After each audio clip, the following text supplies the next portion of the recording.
Hello people, welcome to Wealthhead. Today I'm going to share my opinion on risk and reward in investing.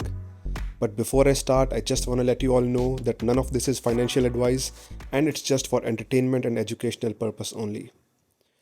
In investing, risk and reward are closely related concepts that must be carefully considered before taking any investment related decisions. Generally, the higher the potential reward, the higher the risk involved, and vice versa. Let's take a closer look at the relationship between risk and reward in investing. So let's first talk about risk in investing. Risk refers to the likelihood that an investment will result in a loss or underperformance relative to expectations. There are several types of risks in investing, including market risk, which is the risk that the overall market conditions will negatively affect your investment. The second would be credit risk, which is the risk that a borrower, which could be the company that you're investing in, would default on a loan or a bond. And the third would be the liquidity risk, which is the risk that an investment cannot be sold quickly enough to avoid a loss. Investors must carefully assess the risks associated with an investment before making a decision. On the other hand, reward refers to the potential returns or gains that can be achieved from an investment. In general, the greater the risk, the greater the potential reward. For example, stocks are generally considered riskier investments than bonds, but they also offer the potential for higher returns.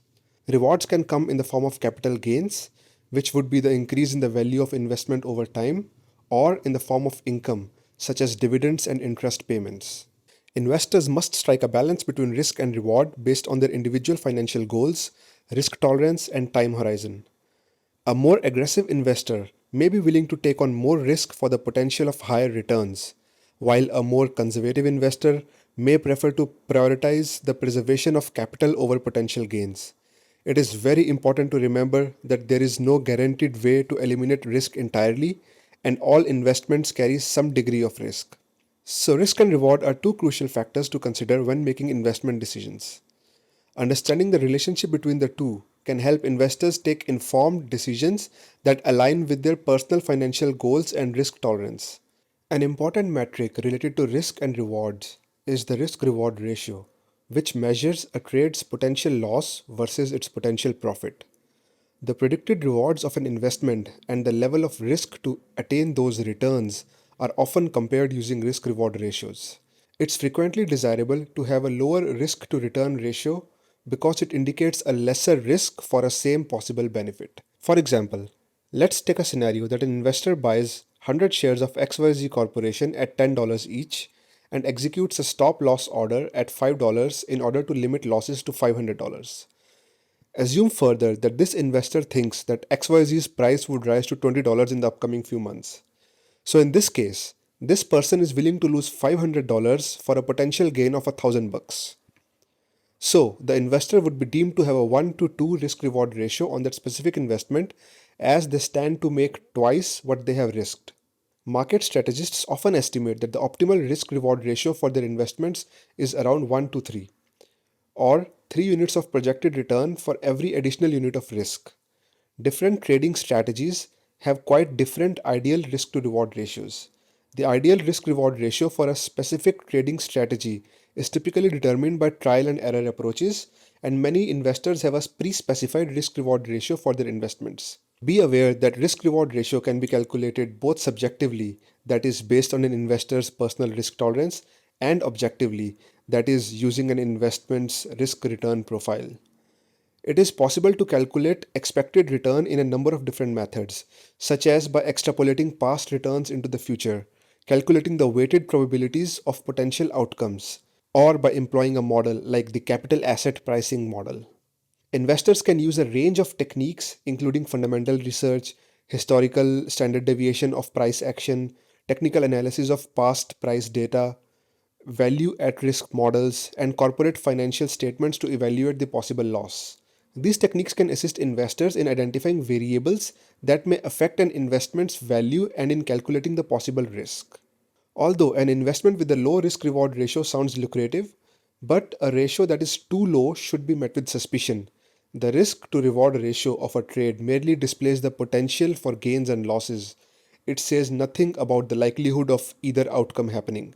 For instance, The risk reward ratio of a $1 lottery ticket with $1 million payoff is 0.000001. Even though the chances of really winning the jackpot are very slim, the low risk reward ratio does not take that into consideration.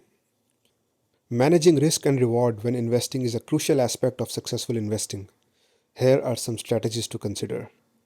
The first is diversify your portfolio. Invest in different asset classes and spread your investments across multiple sectors and geographies. This will help you reduce your overall risk by not having all the eggs in one basket. The second is to set realistic goals. Determine your investment objectives and set realistic goals. Decide on the returns you want to achieve and the level of risk you're willing to take to achieve them. The third would be to know your risk tolerance. Your risk tolerance is your ability to tolerate losses. It is essential to know your risk tolerance so that you can invest accordingly. If you have a low risk tolerance, for example, you may want to focus on less volatile investments such as bonds or dividend paying stocks.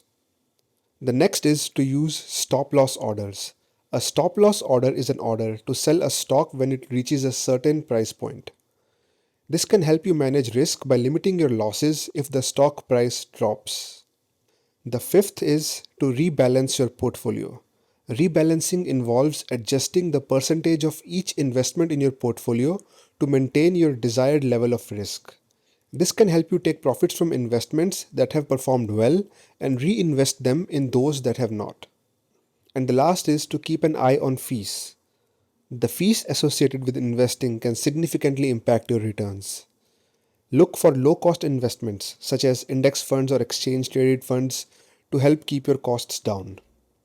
In the end, I don't think there is one metric that could help anyone decide what the best investment is. This is a combination of multiple metrics, experience, and a little bit of that gut feeling. But understanding your own risk tolerance is very important in order to have long-term success in investing. So, have a good time investing responsibly. See you next time. Peace out.